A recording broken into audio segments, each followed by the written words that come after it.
Qu'est-ce que la mairie aujourd'hui met en place pour protéger nos habitants? Alors plusieurs choses, on rénove et on renforce le remblai des Sables d'Olonne, qui est un mur de défense contre la mer, qui est un mur assez ancien, puisqu'il a plus de 100 ans, et qui subit les assauts de la mer depuis très longtemps.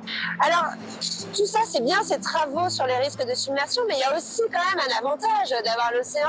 Apparemment, de nouvelles énergies vont pouvoir être mises en place aux Sables d'Olonne grâce à la mer.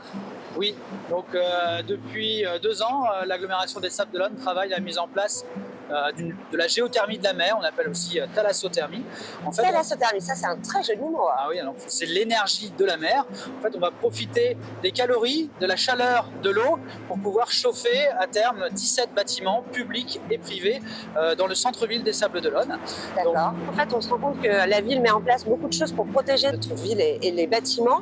Tout à fait, oui. Donc c'est quand même très important. Oui. Alors la ville investit beaucoup pour protéger donc à la fois les habitations qui sont juste à l'arrière du remblai, donc en mettant des murs chasse-mer, en renforçant les ouvrages existants, mais elle met aussi en place des actions pour adapter les logements au sein du centre-ville, qui est une zone à risque, parce que si la mer rentre par le port des Sables d'Olonne, elle peut inonder jusqu'à environ 1900 habitations. C'est énorme. Et donc l'agglomération a identifié l'ensemble de ces logements, a écrit à l'ensemble des propriétaires et leur propose qu'un cabinet spécialisé passe dans chacune des habitations pour définir le degré de risque d'inondation dans chaque maison et définissent un programme de travaux d'adaptation de ces logements. Alors ça peut consister à mettre en place ce qu'on appelle un bâtard d'eau, une sorte de planche devant la porte d'entrée pour éviter que l'eau ne pénètre dans la maison, d'adapter le réseau électrique de la maison en le surélevant pour éviter que tout disjoncte dans la maison.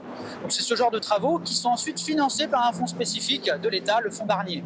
C'est un peu une assurance proprement dit de la ville, clairement par ce fonds. Alors c'est une assurance et surtout ça permet aux propriétaires de continuer à être assurés.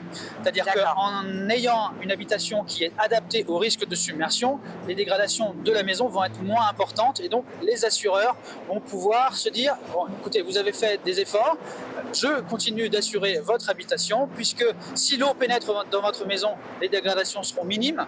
Il n'y aura pas le réseau électrique à refaire, il n'y aura pas la chaudière à réparer, il y aura un petit peu de peinture à faire, mais à minima. Donc j'assume ce risque moi, puisque vous avez fait des travaux d'adaptation. Et la mairie en fait accompagne les propriétaires de ces maisons pour réaliser ces travaux et c'est ensuite l'État qui finance une grande partie des travaux d'adaptation des logements concernés par le risque de submersion. C'est top, donc j'ai envie de dire que tout est de notre côté pour pouvoir vivre une vie paisible aux Sables d'Olonne, au bord de notre océan qu'on adore.